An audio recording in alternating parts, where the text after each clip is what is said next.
खबर भोपाल से है। भोपाल में डिजिटल अरेस्ट का सनसनीखेज मामला सामने आया, जहां बुजुर्ग दंपत्ति से 22 लाख रुपए की ठगी की गई। सुप्रीम कोर्ट ईडी का डर दिखाकर 22 लाख ठग ली गए। दंपत्ति को 3 महीने तक डिजिटल अरेस्ट में रखा गया। बुजुर्ग दंपत्ति ने जेवर गिरवी रखकर लाखों रुपए दिए। भोपाल के कोलार थाना क्षेत्र का मामला सामने आया है। भोपाल के कोलार इलाके में रहने वाले बुजुर्ग दंपत्ति को ठगों ने 3 महीने तक डिजिटल अरेस्ट में रखा। ठगों ने खुद को दिल्ली पुलिस का अधिकारी, चीफ इन्वेस्टिगेशन ऑफिसर और सुप्रीम कोर्ट का जज बताया। दंपत्ति को करोड़ों रुपए की मनी लॉन्ड्रिंग केस में फंसाने की धमकी दी। डर के कारण दंपत्ति ने जेवर गिरवी रखकर 22 लाख रुपए दिए। आरोपियों ने अलग अलग व्हाट्सएप नंबर्स का इस्तेमाल किया। दंपत्ति को लगातार वीडियो कॉल के जरिए निगरानी में रखा गया। बुजुर्ग दंपत्ति को ठगी का संदेह हुआ।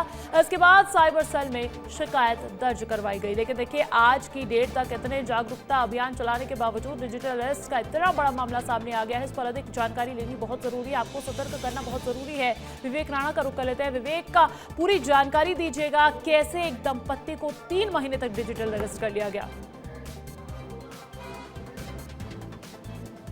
बिल्कुल अंजलि, यदि डिजिटल अरेस्ट की बात करें तो साइबर सेल लगातार जागरूकता अभियान चला रही, लोगों को जागरूक कर रही। उसके बाद भी जो डिजिटल अरेस्ट के जो मामले हैं वो लगातार बढ़ते दिखाई दे रहे हैं, क्योंकि राजधानी भोपाल में जिस प्रकार से जो बुजुर्ग दंपत्ति है उनके साथ 22 लाख रुपए का डिजिटल जो स्कैम है वो हुआ है। क्योंकि जो आरोपी हैं, जो साइबर ठग हैं, उन्होंने करीब 2 से 3 महीने तक वीडियो कॉल और सीसीटीवी कैमरे की मदद से कहीं ना कहीं नज़र बना के रखे थे दंपत्ति के ऊपर, और दंपत्ति को लगातार प्रेशराइज किया जा रहा था कि आपका नाम मनी लॉन्ड्रिंग पर आ चुका है, आपको पैसा देना है। और ये तमाम प्रेशर को देखते हुए जो दंपत्ति बुजुर्ग महिला है उनके द्वारा आंध्र प्रदेश से सबसे पहले वो भोपाल आई, और भोपाल आने के बाद जो उनकी एफडी थी, जो उनके जेवर थे, वो रख कर करीब 22 लाख रुपए जो हैं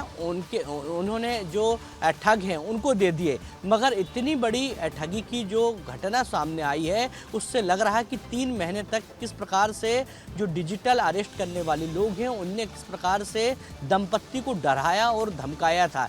जबकि साइबर सेल लगातार जागरूकता अभियान चला रही, लोगों को जागरूक कर रही, लोगों को बता रही कि किस प्रकार से डिजिटल अरेस्ट की लगातार शिकायतें आ रही है। हालांकि ये पहला मामला राजधानी भोपाल का नहीं है अंजलि, इसके पहले कई ऐसे मामले हैं जहां पर सीबीआई, हाई कोर्ट के जज और मनी लॉन्ड्रिंग में फंसाने के नाम पर कई लोगों से ठगी की गई है। मगर जिस प्रकार से बुजुर्ग दंपत्ति का जो मामला सामने आया है वो चौंकाने वाला इसलिए है अंजलि, क्योंकि जो बुजुर्ग महिला है वो पहले भोपाल में रहती थी और भोपाल के बाद वो अपने पति के पास, हालांकि देखिए, जब ऐसे मामले सामने आते हैं सतर्क करने का काम ही करते हैं, आम जनता को जागरूक करने का काम ही करते हैं, इसलिए खबर दिखानी बहुत जरूरी थी। बहुत शुक्रिया तमाम जानकारी पहुंचाने के लिए।